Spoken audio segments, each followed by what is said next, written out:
ජාතික මධ්‍යස්ථානයේ ජාතික සංවිධායක කොරේ සහෝදරයාට ඉතාලි ගෞරවයෙන් ආරාධනා කරනවා සියලුම දෙනා පිළිගන්නවා.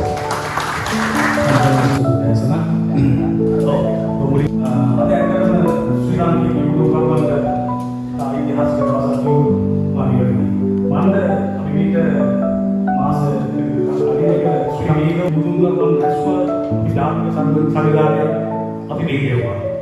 ඉතින් මේ බෙහෙවු ජාතික සංවිධානයේ ප්‍රතිඵලය වශයෙන් අපි දැන් බෙහෙවන විට සමස්ත දිස්ත්‍රික් මට්ටම් වලින් අපි මධ්‍යස්ථානයේ බෙහෙවු කරලා මම පුළුවන්. ඔබ ප්‍රමාණයි ශ්‍රී ලංකාවේ කිව්වොත් කරවල ඉතින් හඬක් නැතිකම උත්තරය. කිසියෙක් හඬක් නැගෙන්නේ. පුළුවන් මානවි. අපට බලය අරන් දෙන්න. ඔව් අපි දැන් බලය අරන් මේක අපි ඉල්ලන්නේ අපිට ඩයිවිං බඩු ඉල්ලන්නේ අපිට තියෙන බඩු ටික ඇති අපි ඒවෙන් ගේන ගොඩට ගේන දේ අපිට විලක් කරන් දෙන්න මේ වාහල් කමෙන් මම ඉක්මන් කරන නිදහස් කර දෙන්න ඉතින් ඇත්ත හම්බන්තොටින් පටන් ගන්නකොට එදා 100%කුත් නැතුව තිබුණු වෙලාවක මේ ත්‍රාඩ මජර දුෂ්ට ධනපති දේශපාලකයෝ විසින් මර්ධනය කරලා පිච්චලා අලු කරලා දූවිලි කරලා දාපු වෙලාවක මේ හම්බන්තොටින් තමයි නැවත මේ බීජය පැලවිලා උඩට එන්නේ. තුන්වෙනි පන්තිය හඬ පළවෙනි වතාවට පාර්ලිමේන්තුවට ගියපු නියම වාමාංශික හඬ පාර්ලිමේන්තුවට ගියපු ප්‍රජාතන්ත්‍රවාදී නියම හඬ පාර්ලිමේන්තුවට ගියපු සහෝදරත්වයේ නිහතමානීත්වයේ ප්‍රතිමූර්තිය අපේ නිහල් ගලප්පති සහෝදරයා තමයි අද මෙතන සහභාගී. ඒ ගැන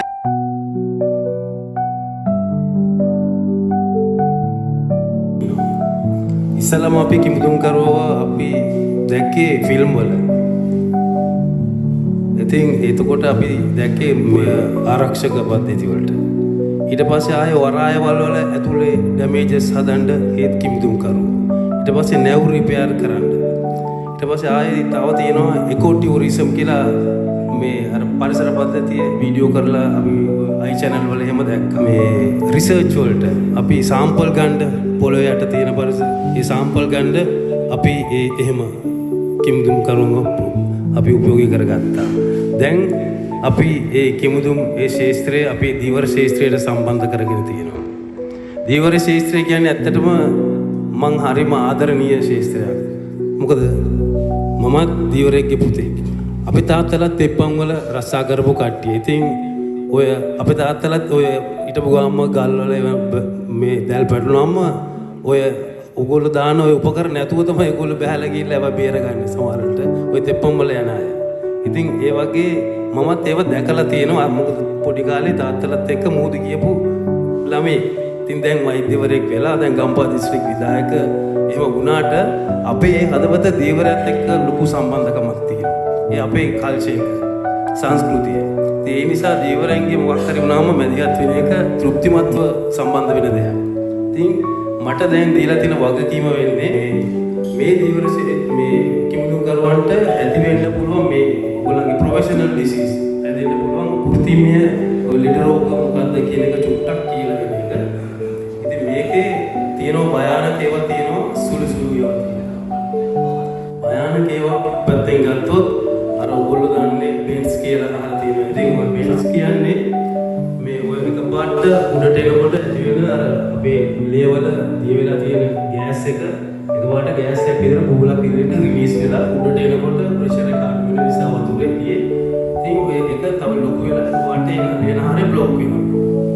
ඒ බ්ලොක් වෙච්ච ගාම වෙන්නේ ඒකේ ඊළඟ මේ පද්ධති වලට යන මුදිය ඒ ගණනේ නතර වෙලා ඒක තමයි ඔයගලන්ට හිරි වැටීම හරි ඩිසිනස් එක ඔළුව කැරකිල්ලක් හරි ඒ යන රූට් එක බ්ලොක් වෙච්ච රූට් එක අනුව ඒ සිම්ප්ටම් එක එනවා. ඒ අමාරු වෙන්නේ ඒ එක පැත්තක්. එහෙම වෙලා තමයි අර ජගත්තා කිව්වේ එකපාරට අර පැරලයිස් වෙච්ච අත පය පන්න ඉතුරු වෙලා ඉන්නවා කියන්නේ මේ ඒ වගේ ඩිසීස් එකක් හැදුණා. ඉතින් ඒකට හේතුව ඇත්තටම ඩයිවර්ස්ලට සාමාන්‍යයෙන් ඩයිවිං උගන්වනකොට ඒක කියලා දෙනවා. මොකද ඒ කියලා දීලා ඒගොල්ලන්ට අර අපි ආරංචි වෙලා තියෙනවා මේ පොඩි ඩේටා මේ පද්ධතියකුත් හයිලා දෙනවා. ඇත්තටම අපි අපේ දීවරයට ඒක පාවිච්චි කරලා ඒකෙන් ලාභ ගන්න බැරි. මොකද ටයිමින් අඩු නිසා ඒකෙන් අපිට ඒකෙන් ආදායමක් ගන්න බෑ. ඒ නිසා මේ පද්ධතිය පැත්තට තියලා අපි හදාගත්ත ක්‍රමයක තමයි අපි මේ ඩයිවිං කරන්නේ. ඉතින් මේක මම වැරදි කියලා කියන්නේ මොකද අපිට ඇත්තටම අපි යන්නේ අපි ආදායමක් ලබන්න නිසා. නමුත් අර උඩට එනකොට වෙන ප්‍රවේශම එකපාරට කඩාගෙන ඉන්නේ නැතුව සමහර ඉවර වෙනකම් ඉඳලා ඉවරුණාන් පස්සේ දෝස් ගාලා එනවා. ඒ වගේ අවස්ථාවක් රිස්ක් එකක්. ඒ වගේ වෙලාවෙ තමයි අර චූටි බබල් එක ලොකු වෙලා බ්ලොක් වෙන්නේ. ඉතින් ඒ එකක්.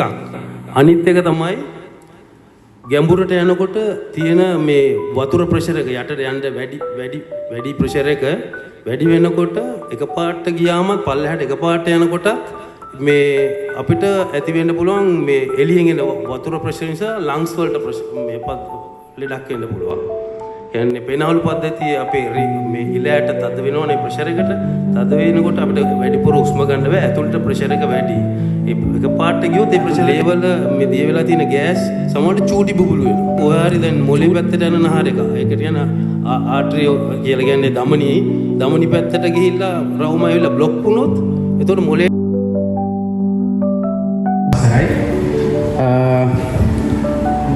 කමර්ෂල් ඩයිවර්ස්ලා වෙනුවෙන් මෙහෙම සංගමයක් පිහිටවලා මෙහෙම හම්බන්තොට දිස්ත්‍රික්කයේ පළවෙනි සම්මේලනය පැවැත්වීම ගැන සතුටු වෙනවා. මම බොහොමයක්ම මේ සමුළුවට සහභාගී වීමට පැමිණියේ අපේ ඩයිවර්ස්ලා තියෙන හෙල්ත් පැත්තෙන් තියෙන ප්‍රශ්නයක් තමයි හයිපර්බරික් චේම්බර් එකක් සහ ඒ ට්‍රීට්මන්ට් නැති එක. මේ වෙනකොට මම ශ්‍රී ලංකා නේවිය එක සමග සහ සෞඛ්‍ය අමාත්‍යාංශය සමග කතා කරගෙන යනවා ලංකාවේ ඩයිවර් කෙනෙක්ට අයිලන්ඩ් වයිඩ් ඩයිවර් කෙනෙක්ට DCS කේස් එකක් ආවහම ස්ටෑන්ඩඩ් ඔපරේටිව් ප්‍රොසීඩර් එකක් හදාගෙන යනවා. කේස් එක රිපෝට් වෙච්ච තැන ඉඳන් ඉන් වෝටර් ට්‍රීට්මන්ට් එකක් කරන්නේ කොහොමද? අපිට ඩ්‍රින්ක් වෝටර් ගෙනියන්න බැරි නම් ඒ ඉන්න තැන ඉන්න ලොකේෂන් එකේ ඉඳන් ඉන් වෝටර් කොහොමද මොන ගැඹුරක කොච්චරක් ඔක්සිජන් දීලා ඒ ටික කරන්න ඕනේද? ඒක නේවි එකත් සමග කරන්න. එහෙම නැතු වුණොත් දකුණු පළාත කියන්නේ හම්බන්තොට ඇතුළු කොළඹ පළාතට හයිපර්බරික් චේම්බර් එකක් අපේ ආයතනයේ තියෙනවා. ඒක නේවි එක සහ සෞඛ්‍ය අමාත්‍යාංශය අනුබද්ධව ඒක අපේ කම්පැනි පැත්තෙන් අපි ලබා දෙන්න කැමතියි. ඒකේ මුල්මය එතකොට ඒක ඩයිවර්ස් සෙන්ටර් එක විදියට මම ඔබතුමන්ලාගේ සහාය ඉල්ලනවා. ඒ පැත්තට ලීගල් පැත්ත සහ සෞඛ්‍ය අමාත්‍යාංශයෙන් ගේ තියෙන ප්‍රශ්න. මොකද අපිට කොළඹ අපේ හයිපර්බරික් චේම්බර් එක තිබෙනවා. අපේ හයිපර්බරික් චේම්බර් එක නේවි එකේ තියෙන හයිපර්බරික් චේම්බර් එකට වඩා අලුත් සහ ඊට වඩා ෆැසිලිටි අතින් වැඩි. අපි මේක දැනට ලංකාවේ වැඩිම ගැඹුරක බහපු අඩි 400 ගැඹුරක බහින ප්‍රොජෙක්ට් එකක් අපි ලංකාවේ ටීම් එකක් මම ඇතුළුව අපි චයිනීස් ටීම් එකක් එක්ක ටාබෙලා කියලා ඩෑම් එකක් පාකිස්තාන් වල අවුරුදු දෙකක් පුරාවට ප්‍රොජෙක්ට් වගේක් කරා. ඒකට තමයි අපි මේක ගත්තේ. ඒක තමයි පාවිච්චි කරේ. දැන් කොවිඩ් වලින් පස්සේ අපි ලංකාවට ගෙනල්ලා තියෙනවා. ඔබතුමන්ට ඉල්ලන්නේ ඒකට සහායක් දෙන්න රජයේ පැත්තෙන් ඒ කර්තව්‍ය කරගෙන යන්න. එහෙනම් සමස්ත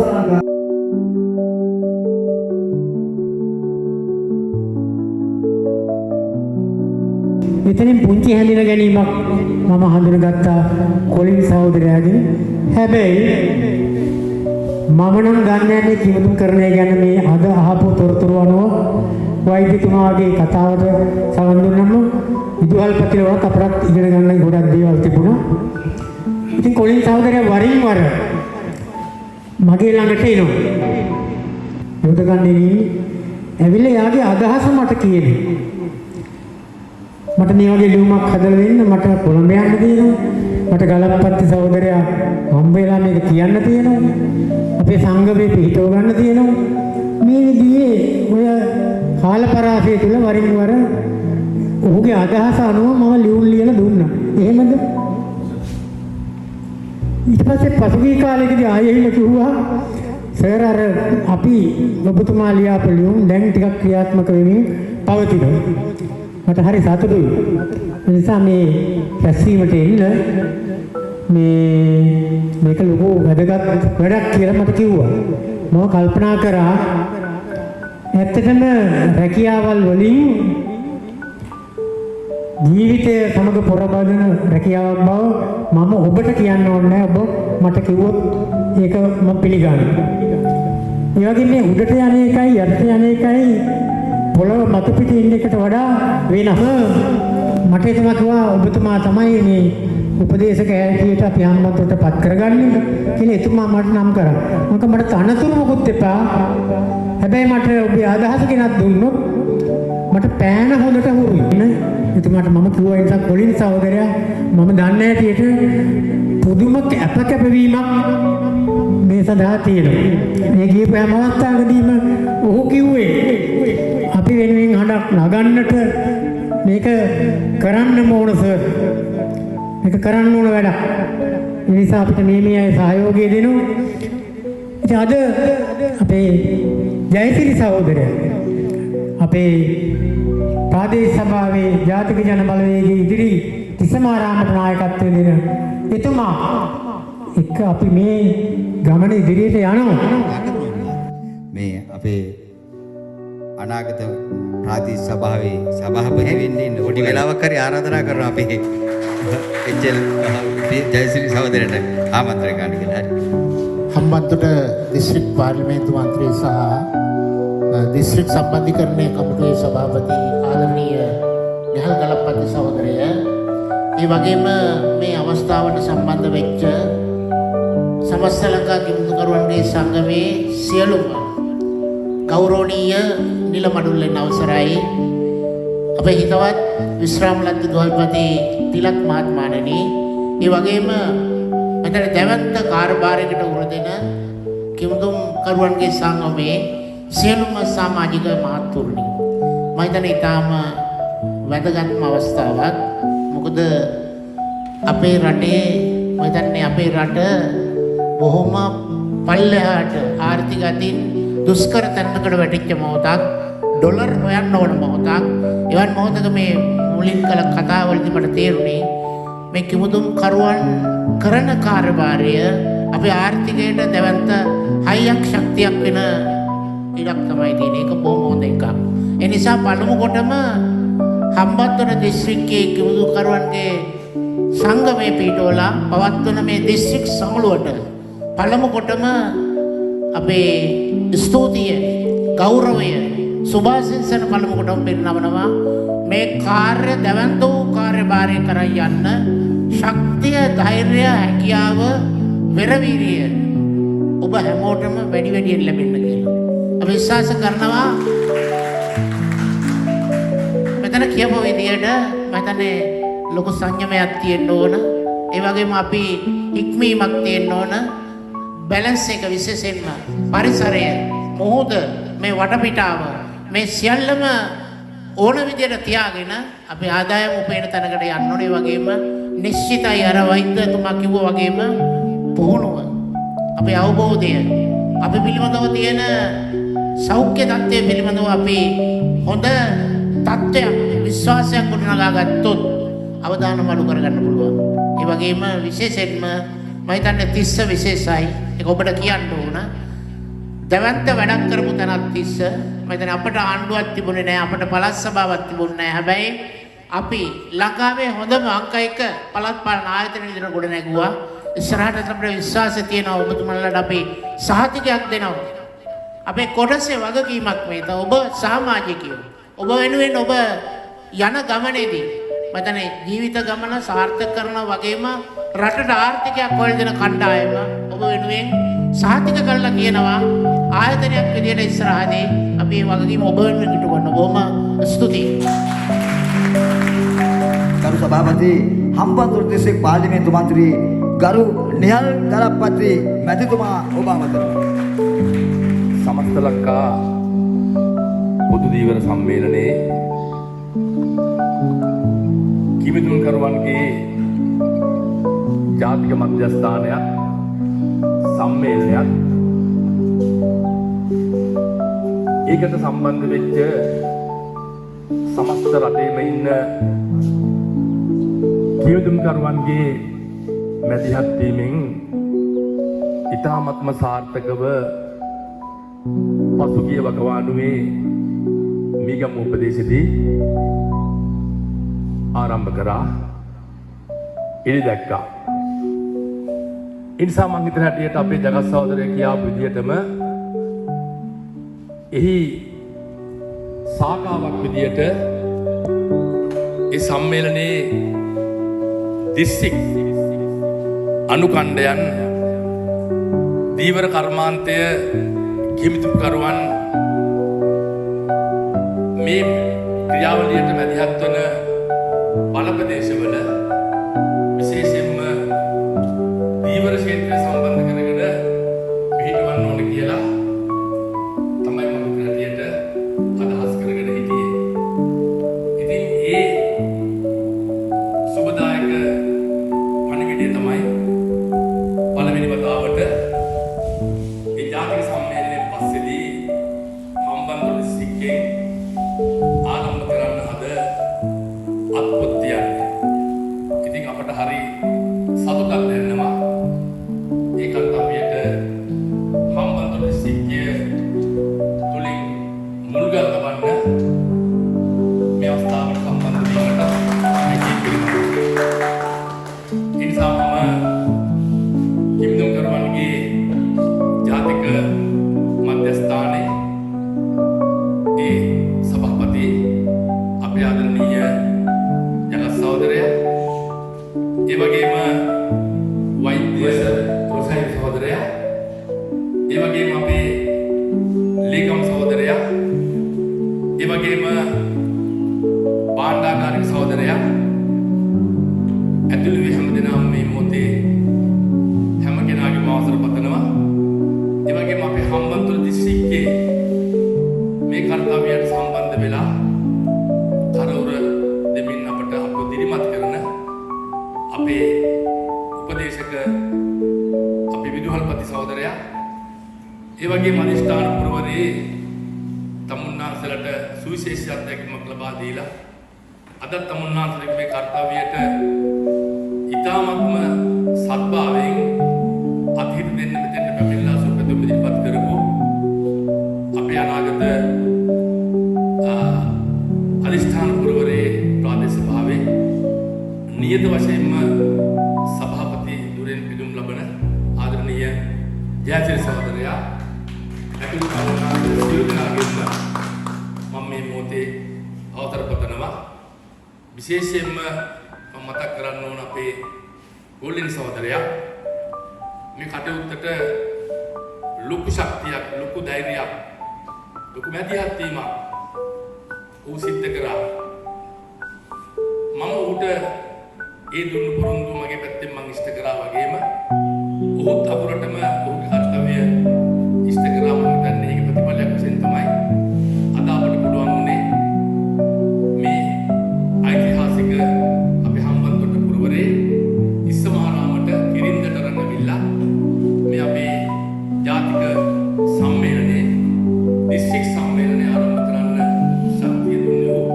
ඒ නිසා ඔහුත් මේ අවස්ථාවේම විශේෂයෙන්ම ඉතින් අපි දැක්කා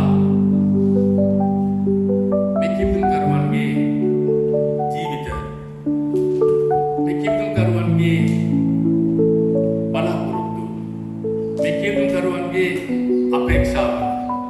මම හිතන්නේ මේක මේ අධියාන වුණු වැඩ කටයුත්තක් නෙවෙයි. මේකට මහා දෙවැන් ඉතිහාසයක් තියෙනවා. අපි පොඩි කාලේ ඉඳලා අපි දැක්කා මේ කිම්දුම්කරුවන්ගේ මේ තත්ත්වය. මමත් කිම්දුම්කරුවෙක්. මමත් ඔය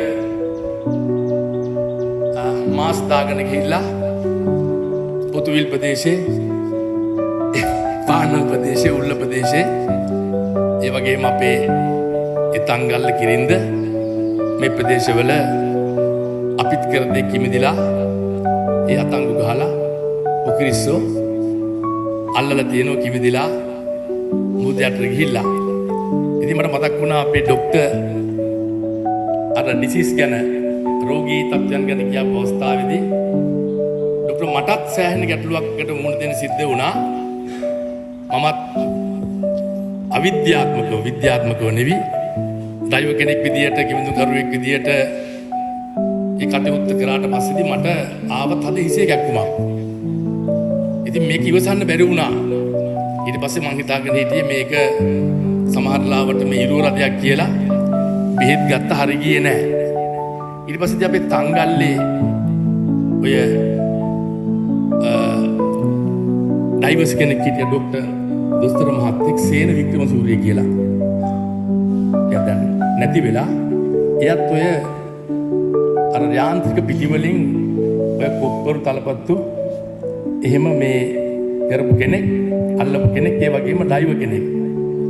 ඉතින් මම ගියා එයාගේ ළඟට ડોක්ටර් ගිහිල්ලා මං කතාව කිව්වට පස්සේදී මට එයාගේ බය වෙන්න එපා කියලා මට ડોක්ටර්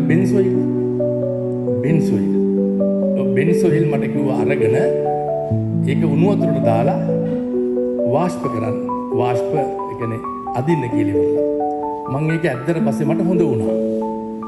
ඊට පස්සේ මං ආපහු ඩයිව් කරේ නැහැ. මට ඒක හරි ගැඹුරට මතක් වුණා ඒක. ඒක නිසා ඒ අතීතය මතක් කර දුන්නට මං එතුමට ස්තුතිවන්ත වෙනවා. ඒක නිසා මේක මතක තියාගන්න සෙල්ලම් වැඩක් නෙවෙයි. ජීවිතෙත් මරණයත් අතර තියෙන හරි භයානක සෙල්ලමක් මේක. චූටි හරි අර ડોක්ටර් කිව්වා වගේ චූටි හරි අත්පසීමක් වුණොත් ආයේ මුකුත්ම සමාවක් නැහැ මරණයම තමයි. ආයේ මැරෙනවා අහන්න දෙයක් නැහැ. ඒක නිසා මේක අපේ රටේ පාලකයෝ මේක අපේ රටේ ව්‍යාපාරිකයෝ මේක සල්ලි මත විතරක් යැපෙන මිනිස්සුන්ට මේක වටිනාකම තේරෙන්නේ නැහැ. මිනිස්සුන්ගේ හැකියාවන් සල්ලි වලින් මිනිස්සුන්ට අපි කියන නරුමයෝ කියලා. ඒ නරුමයන්ට මේක තේරෙන්නේ නැහැ. නරුම පාලකයන්ට මේක තේරෙන්නේ නැහැ. ඇතම් නරුම ව්‍යාපාරිකයන්ට මේක තේරෙන්නේ නැහැ. ඒක නිසා මේක ඉතාමත්ම භයානක රස්සාවක්. ඉතින් මේ භයානක රස්සාව මැදිහත් වෙලා ජීවිතේ මඟතර සටනක් කරමින් තමයි මේ කිවිඳුම් කරුවෝ මේ රටට මම හිතන්නේ වසර 30කට 40කට 50කට වැඩිය විශාල කාලයක් අද අපේ රටට අතීතවල මේ දක්වාම රටේ ඩොලර් සංස්ථය රටේ විදේශ විනිමය පෝෂණය කරන ශක්තිමත් කරන්න මහා කැපකිරීමක් කරා. මේව කිසි කෙනෙක් දැක්කේ නැහැ. උන් වෙන් කරලා හුදකලා කරලා උන් පැත්තකට දාලා තිබුණා. රෝගී තත්ත්වයටපත් වෙලා උන් මිය ගියත් උන්ට ඒවා ගණන් ගත්තේ නැහැ.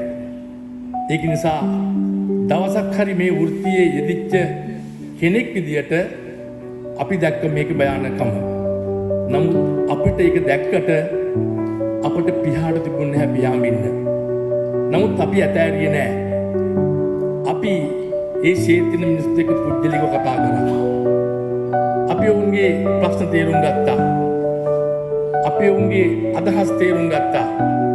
අපි ඔවුන් මූණපාන ගැටලු තේරුම් ගත්තා. තේරුම් අරගෙන අපි යම් අවස්ථාවල ඔවුන්ට යම් මඟ පෙන්වීමක් කරා. නමුත් අපේ හිතේ අදිෂ්ඨානයක් තිබුණා. කවදා හරි මේ රටේ තැල්ල පෑගෙන පොඩි වෙන මිනිස්සු සත්‍ය තේරුම් අරගෙන අපේ අතට රටේ වගකීම් පැවරුවොතින් අපි යන්න ඉදයින් පස්සේදී මේ මිනිස්සු වෙනුවෙන් මේ මිනිසුන්ගේ වටිනාකම් තේරුම් ගත්ත මිනිස්සු වෙනුවෙන් මේ මිනිස්සු ඉහළින් උසවා තබන්න මේ මිනිසුන්ට ජීවිතය දෙන්න අපි මැදිහත් වෙනවා කියන අදිෂ්ඨානය අපි හිටියා. ඒක නිසා මේ අවස්ථාවට උන්වහන්සේලාට අපට උදා කරලා තියෙනවා. ඒක අපේ ජයසිරි මහත්තයලගේ ජගත් සහෝදරයලගේ අපේ ડોක්ටර්ලාගේ අපි 3-4 දෙනාගේ ප්‍රයත්නයක් නෙවෙයි.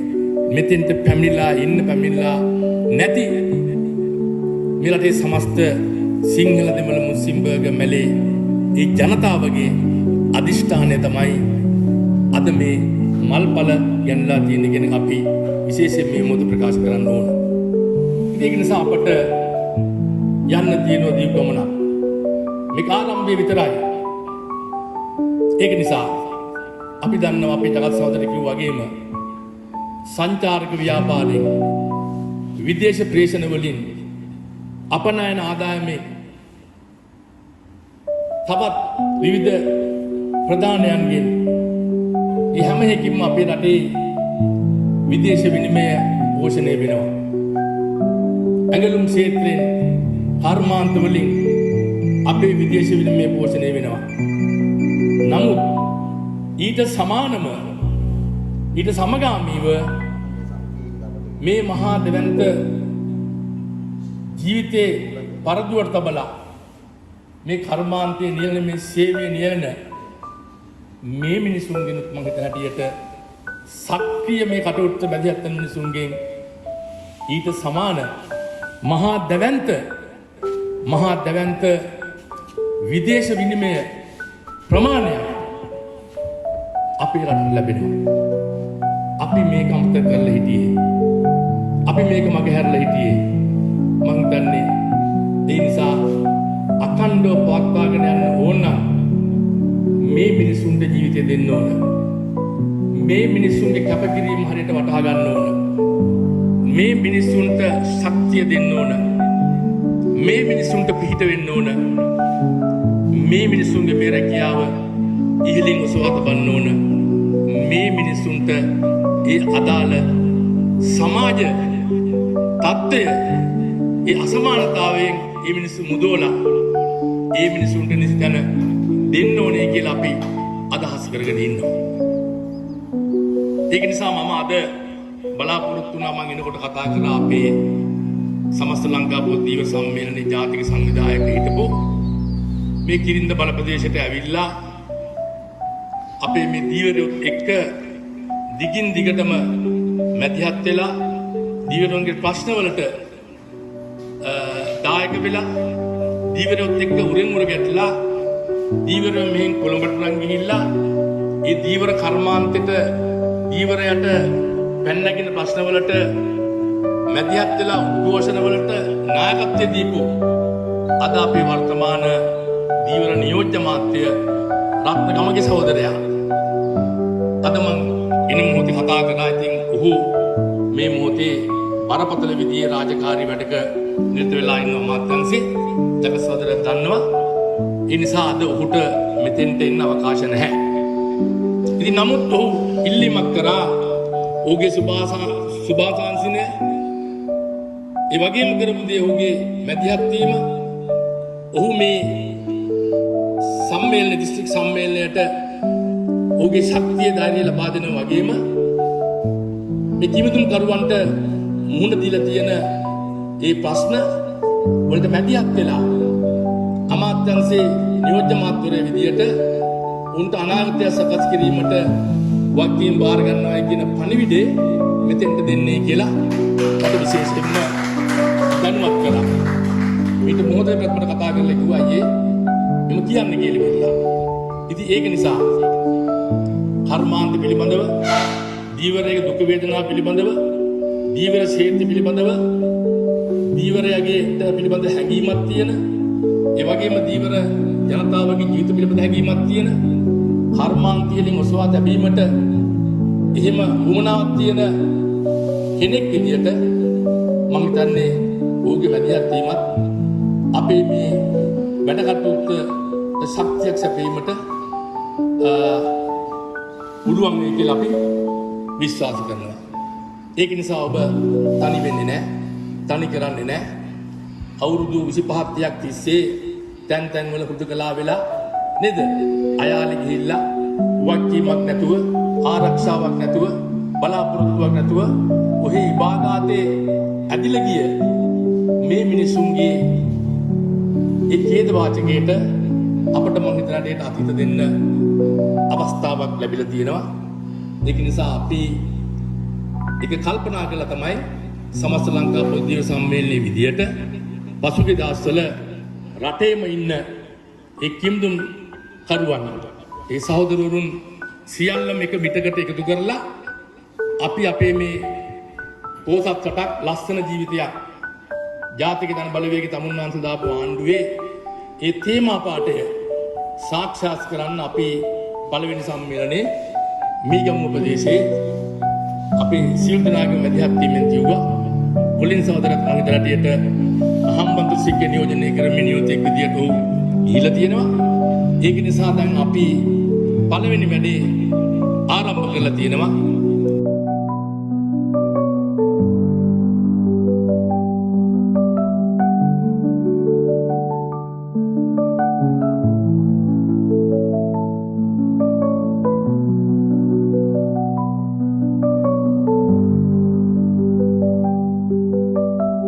සමස්ත ලංකා කිමුදුම්කරුවන්ගේ ජාතික මධ්‍යස්ථානය